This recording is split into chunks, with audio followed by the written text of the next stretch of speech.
রাসূল সাল্লাল্লাহু আলাইহি ওয়াসাল্লাম তিনার দুধ ভাই হালিমাতুস সাদিয়ার যে সন্তান ছিল সেই সন্তানের সাথে মাঠে ছাগল চরাচ্ছিলেন।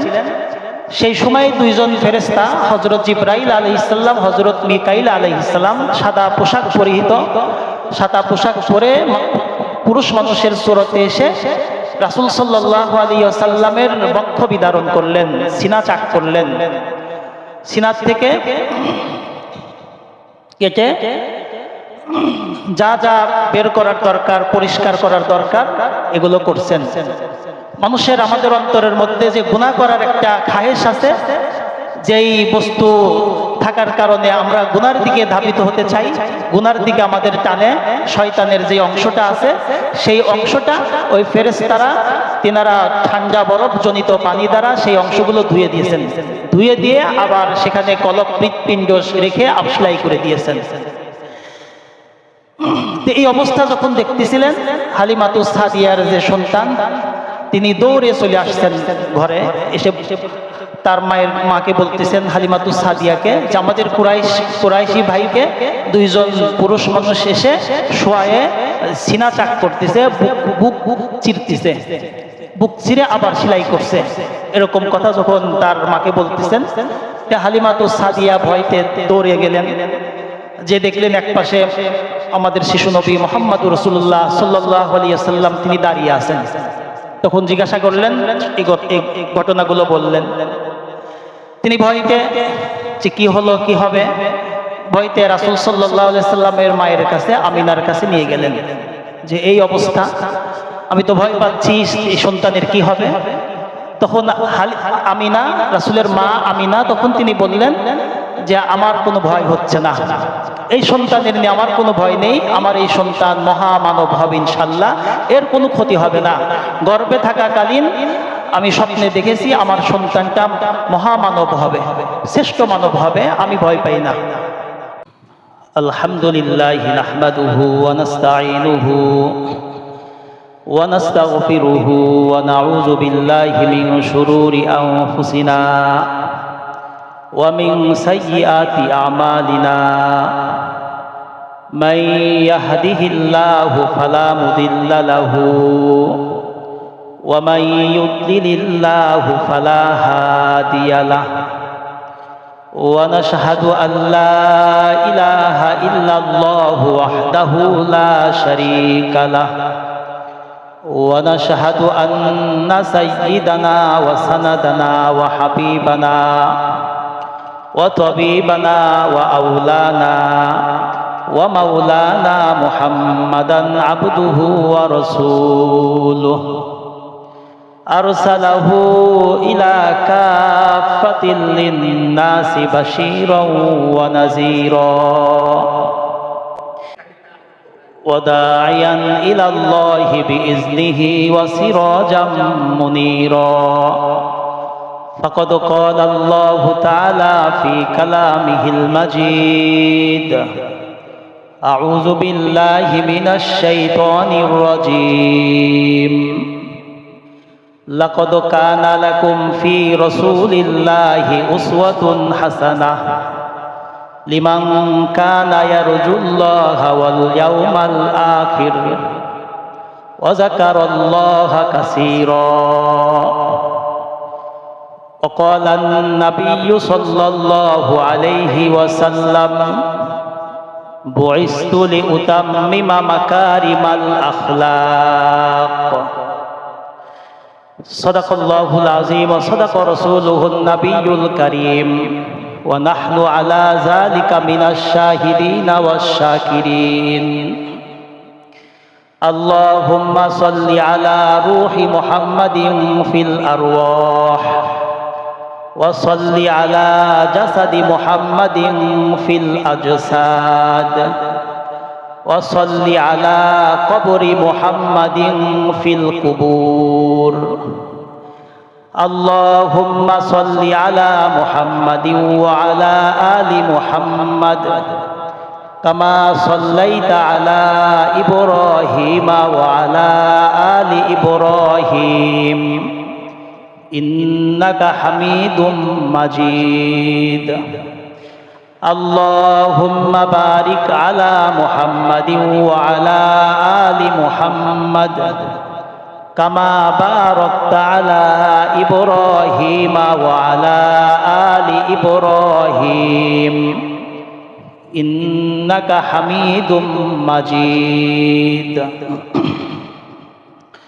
সকল প্রশংসা সেই মহান আল্লাহ পাকের দরবারে, যিনি আমাকে আপনাকে ইমানের অবস্থায় রেখেছেন, আমলের মধ্যে রেখেছেন, বিধায় আমরা মহান হুকুম জুমার নামাজ আদায়ের উদ্দেশ্যে তার ঘরে আগে ভাগেই আসার সুযোগ পেয়েছি। সেই মহান আল্লাহ পাকের দরবারে শুকরিয়া জ্ঞাপন করি, আলহামদুলিল্লাহ। আজ হলো 7 রবিউল আউয়াল 1448 হিজরি। রবিউল আউয়াল মাস চলছে। রাসূল সাল্লাল্লাহু আলাইহি ওয়াসাল্লামের জীবন বৃত্তান্ত আলোচনা আমরা শুরু করেছি। এটাকে বলা হয় মিলাদুন নবী সাল্লাল্লাহু আলাইহি ওয়াসাল্লাম। রাসূলের সারা জীবনকে 2 ভাগে ভাগ করা যায়। এক অংশ, প্রথম অংশ হলো জীবনের জন্ম থেকে নিয়ে নবুয়াত পাওয়ার আগ পর্যন্ত, মানে 40 বছরের আগ পর্যন্ত একটা অংশ। আর একটা অংশ হলো নবুয়াত পাওয়ার 40 বছরে যে নবুয়াত পেয়েছেন, নবুয়াত পাওয়ার থেকে নিয়ে 63 বছর হায়াত পেয়েছেন আল্লাহ রাসূল, এটা আর একটা অংশ। প্রথম শুরু থেকে, জন্মের শুরু থেকে 40 বছর পর্যন্ত এই জীবনীকে বলা হয় মিলাদুন নবী। আর 40 বছর যখন তিনি নবুয়াত পেয়েছেন, এই নবুয়াত পাওয়া থেকে নিয়ে 63 বছর দুনিয়াতে ছিলেন, এই জীবনীকে বলা হয় সিরাতুন নবী। তে রাসূলের জীবনী, সারা জীবনী ইনশাআল্লাহ আমরা আলোচনা করব। তো শুরু থেকে আমরা গত সপ্তাহে কিছু কথা আলোচনা করেছিলাম। জন্মের যে ইতিহাস, জন্মের সময়ে যে কিছু অলৌকিক ঘটনা ঘটছিল, সেইগুলোর কিছু আলোচনা আমরা শুনেছি। যেখান থেকে আলোচনা রেখেছি, আশা করি তারপরের থেকে আলোচনা করলে আমাদের জন্য উপকার হবে। একদম জন্মের কিছু ঘটনা আপনাদেরকে গত সপ্তাহে শুনাইছিলাম। এরপরে রাসূল আকরাম সাল্লাল্লাহু আলাইহি ওয়াসাল্লামের জন্মের 7ম দিনে রাসূলের দাদা আব্দুল মুত্তালিব তিনি 7ম দিনে কুরাইশের মানুষদেরকে সমবেত করলেন। আকিকা করবেন এবং রাসূলের নাম রাখবেন, এজন্য কুরাইশের মানুষদেরকে দাওয়াত করলেন। দাওয়াতে কুরাইশের অনেকেই উপস্থিত হলেন। তো উপস্থিত হওয়ার সময়ে, ওই সময়ে এখন রাসূলের নাম রাখবেন 7ম দিনে। কি নাম রাখা যায়? রাসূলের দাদা আব্দুল মুত্তালিব তিনি ঠিক করতেছেন যে আমার এই নাতির নাম রাখবো মুহাম্মদ।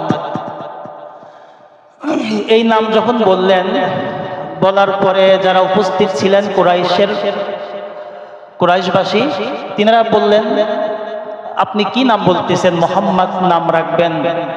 আপনার পূর্বপুরুষের মধ্যে কোনো সময়ে কোনো কালে এই নাম তো রাখে নাই।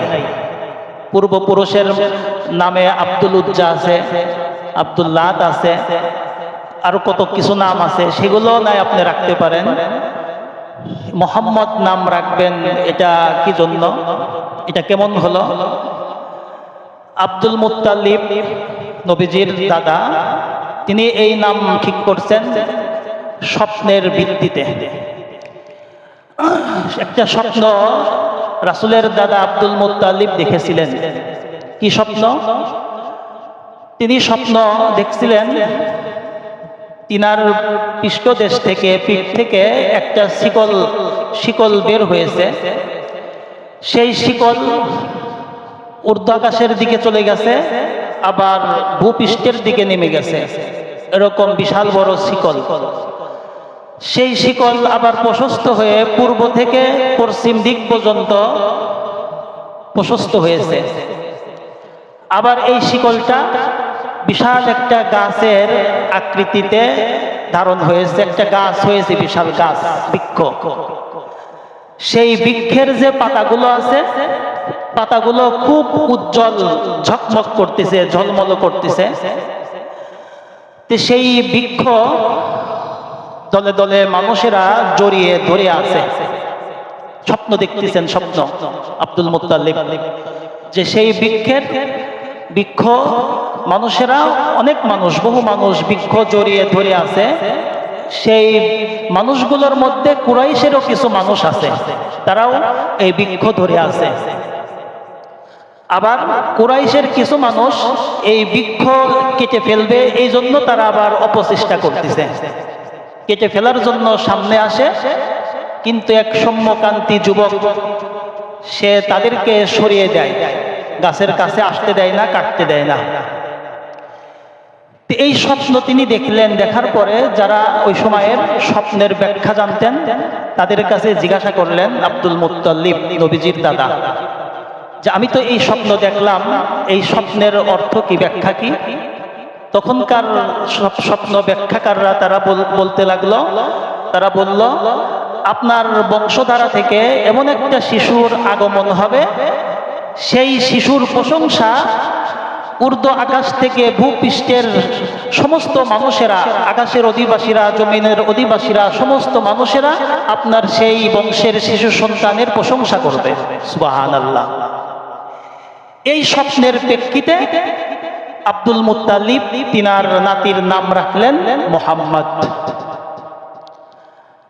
এবং নবীজির মাতা আমিনা, তিনিও স্বপ্ন দেখছেন, রাসূল গর্ভে থাকাকালীন তিনিও স্বপ্ন দেখেছেন।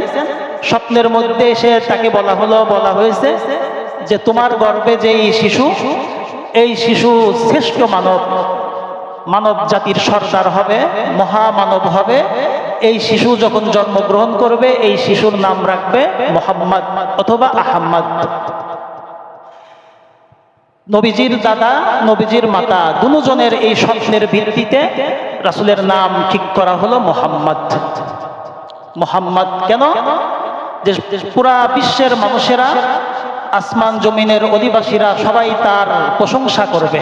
মুহাম্মদ এর মানে কি? অত্যাধিক যার প্রশংসা করা হয়, যার প্রশংসা বারবার করা হয়, যার নাম শ্রদ্ধা ভক্তির সাথে নিয়ম অনুযায়ী বারবার নেওয়া হয়, তার তাকে বলা হয় মুহাম্মদ। রাসূল আকরাম সাল্লাল্লাহু আলাইহি ওয়াসাল্লামের নাম সারা বিশ্বে আনাসে কানাসে, সুউচ্চ মিনার থেকে রাসূলের নাম প্রতিদিন 5 বেলা উচ্চারিত হয়। আশহাদু আল্লা মুহাম্মাদার রাসূলুল্লাহ 5 বার উচ্চারিত হয় না? উচ্চারিত হয়। সারা বিশ্বে আনাসে কানাসে সব জায়গায় থেকে রাসূলের নাম উচ্চারিত হয়। মুহাম্মদ, এই নাম ঠিক করা হলো। রাসূল আকরাম সাল্লাল্লাহু আলাইহি ওয়াসাল্লামের এই নাম ঠিক করার পরে তিনি তো লালিত পালিত হচ্ছেন। এরপরে লালিত পালিত হওয়ার জন্য হালিমাতুস সাদিয়ার কাছে গেলেন, তিনি নিয়ে গেলেন। গত সপ্তাহে ঘটনা আপনাদেরকে শুনাইছিলাম। হালিমাতুস সাদিয়া হলেন রাসূলের দুধ মাতা। তিনার কাছে বড় হতে লাগলেন। 4 বছর পর্যন্ত হালিমাতুস সাদিয়ার কাছেই বড় হচ্ছিলেন।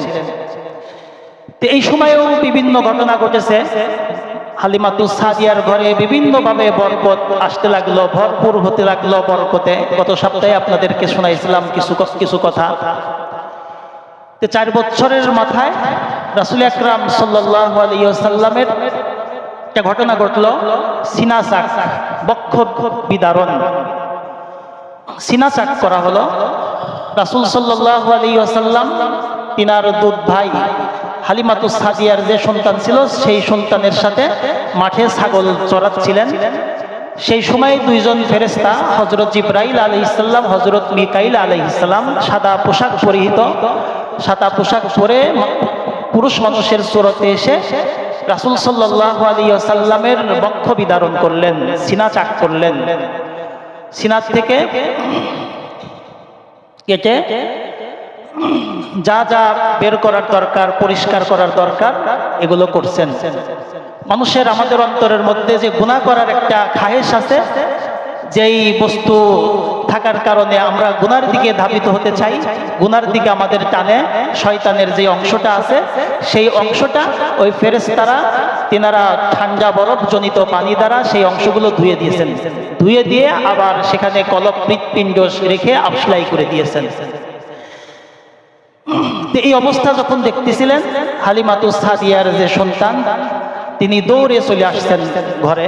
এসে তার মাকে বলতেছেন, হালিমাতুস সাদিয়াকে, যে আমাদের কুরাইশি ভাইকে দুইজন পুরুষ মানুষ এসে শোয়ায়ে সিনা চাক করতেছে, বুক চিরতেছে, বুক চিরে আবার সেলাই করছে। এরকম কথা যখন তার মাকে বলতেছেন, হালিমাতুস সাদিয়া ভয়তে দৌড়ে গেলেন। যে দেখলেন একপাশে আমাদের শিশু নবী মুহাম্মদুর রাসূলুল্লাহ সাল্লাল্লাহু আলাইহি ওয়াসাল্লাম তিনি দাঁড়িয়ে আছেন। তখন জিজ্ঞাসা করলেন, এই ঘটনাগুলো বললেন। তিনি ভয়তে, যে কি হলো, কি হবে, ভয়তে রাসূল সাল্লাল্লাহু আলাইহি ওয়াসাল্লামের মায়ের কাছে, আমিনার কাছে নিয়ে গেলেন, যে এই অবস্থা, আমি তো ভয় পাচ্ছি, এই সন্তানের কি হবে। তখন আমিনা, রাসূলের মা আমিনা, তখন তিনি বললেন যে আমার কোনো ভয় হচ্ছে না, এই সন্তানের নিয়ে আমার কোনো ভয় নেই, আমার এই সন্তান মহামানব হবে ইনশাআল্লাহ, এর কোনো ক্ষতি হবে না। গর্ভে থাকাকালীন আমি স্বপ্নে দেখেছি আমার সন্তানটা মহামানব হবে, শ্রেষ্ঠ মানব হবে, আমি ভয় পাই না।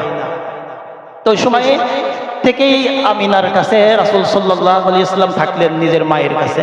4 বছর বয়স। এরপরে যখন 6 বছর বয়স হলো, আমিনা তখন সফরে মদিনার দিকে যাচ্ছিলেন। সেই সময় প্রতিমধ্যে তিনি ইন্তেকাল করেন।